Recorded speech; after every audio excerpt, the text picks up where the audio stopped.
Vous savez, se faire réveiller avec une mitraillette qui est là, puis de vous faire surveiller pendant 4-5 heures avec une mitraillette qui est toujours pointée sur vous, vous n'en menez pas large.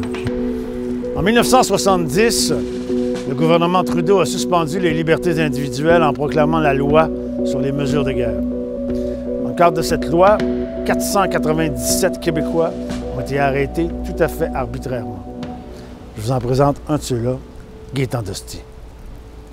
Vers les 4 heures, la maison est complètement cernée. Il se précipite en haut dans ma chambre et le militaire avec sa mitraillette va comme ça enlever les couvertures là, en me rentrant dans le corps sa mitraillette pour que je sente bien qu'est-ce qui se passe et que je ne peux pas réagir.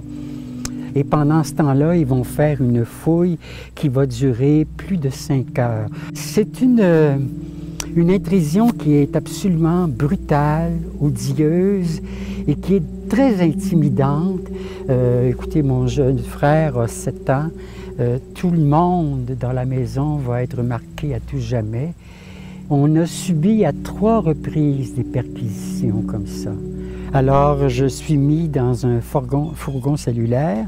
À côté du chauffeur, il y a un militaire avec une mitraillette. Alors, sur la trentaine de personnes qui étaient là, puis tous ceux qui passaient avant moi, c'était tous des gens qui avaient des études, qui étaient des syndicalistes. Il n'y avait pas de truands dans ça, là. Mon voisin de gauche, c'est Gérald Godin.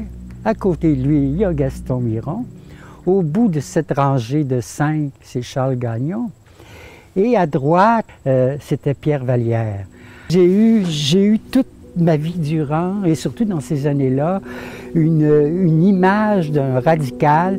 Et même si j'avais rien fait dans le mouvement felkiste en soi, j'étais un felkiste pour beaucoup de gens.